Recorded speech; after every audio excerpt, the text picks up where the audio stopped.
চিকিৎসা ব্যবস্থা আমরা গড়ে তুলব। আমরা মানসিক স্বাস্থ্যের প্রসার ঘটাবো। অপ্রয়োজনীয় টেস্ট করা কমবে, ভুল চিকিৎসার সম্ভাবনাও কমবে। বিভিন্ন অঞ্চলে হৃদরোগ এবং ট্রমা এবং অন্যান্য বিশেষায়িত কেন্দ্র স্থাপন করব। তরুণদেরকে হেয় করা হচ্ছে, ছোট করা হচ্ছে। তরুণরা দেশ নিয়ে বোঝে না, তারা পরিবর্তন আনতে পারবে না।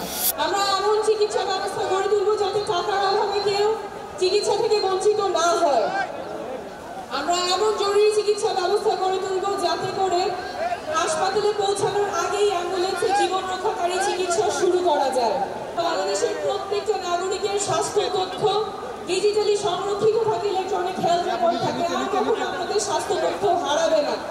ফলে অপ্রয়োজনীয় টেস্ট করা কমবে, ভুল চিকিৎসার সম্ভাবনাও কমবে। আমরা প্রাথমিক স্বাস্থ্যকে শক্তিশালী করে গড়ে তুলব যাতে আপনাদের এলাকায়, আপনাদের ঘরের কাছে আপনারা মানসম্মত চিকিৎসা পান। আমরা মানসিক স্বাস্থ্যের প্রসার ঘটাবো। অঞ্চলভিত্তিক বৈষম্য দূর করতে আমরা বিভিন্ন অঞ্চলে হৃদরোগ এবং ট্রমা এবং অন্যান্য বিশেষায়িত কেন্দ্র স্থাপন করব। চিকিৎসার অভাবে যাতে কেউ কারো প্রাণহানি, অহেতুক প্রাণহানি না হয় এমন চিকিৎসা ব্যবস্থা আমরা গড়ে তুলব। আমাদের অর্থনীতি এমন হবে, কল্যাণমুখী অর্থনীতি হবে যেখানে সকলের কর্মসংস্থান নিশ্চিত হবে। শুধুমাত্র কর্মসংস্থান না, যেখানে একটা চাকরি নিশ্চিত হবে, মর্যাদাপূর্ণ চাকরি নিশ্চিত হবে, এমন কর্মসংস্থান নিশ্চিত হবে। শুধুমাত্র বেতন খেয়ে পড়ে বাঁচার অবস্থা, এমন কর্মসংস্থান আমরা চাই না। এমন কর্মসংস্থান চাই যেখানে নাগরিকের মর্যাদা থাকবে এবং ভালো করে বাঁচার সুযোগ দিবে। আমরা কর কাঠামো ন্যায্যভাবে ঢেলে সাজাবো যাতে করে ধনী গরিবের বৈষম্য দূর হয়।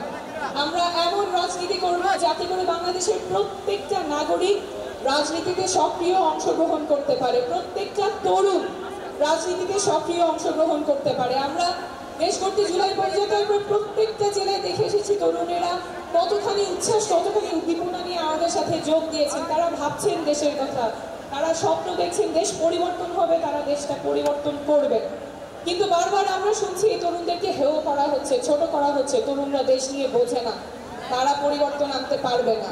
এখন যে প্রজন্মগত রূপান্তর ঘটে গেছে, যে রাজনৈতিক সচেতনতা তৈরি হয়েছে, সেটা আমাদের লালন করতেই হবে। আমাদের তরুণ প্রজন্মকে আর আশাহত করা যাবে না, তাদের স্বপ্ন ভঙ্গ করা যাবে না, তাহলে জাতি আবার সংকটের মুখে পড়বে। তরুণদের স্বপ্ন লালন করতেই হবে এবং তরুণদের বাংলাদেশ নতুন বাংলাদেশ হবে। আমরা এমন রাজনীতি করব যাতে করে নারীরা সক্রিয় অংশগ্রহণ করতে পারে। ভোলার সুমাইয়া যখন রাজনীতি করতে আসে তখন তার বাবা মার চিন্তা করতে হবে না রাজনীতিতে আমার মেয়েটা নিরাপদ থাকবে কিনা। সুমাইয়া রাজনীতি করতে পারবে, দেশের জন্য সক্রিয়ভাবে রাজনীতি এবং দেশ গঠনে অংশগ্রহণ করতে পারবে। আমরা এমন রাজনীতি করব যেখানে আমাদের প্রবাসী ভাইয়েরা যারা দেশ গঠনে ভূমিকা রাখতে চান, যারা নির্বাচনে ভোট দিতে চান, তাদের সেই ব্যবস্থা আমরা নিশ্চিত করব। এলো খবরের কাগজ, নিখাত, নির্ভীক, নিরপেক্ষ।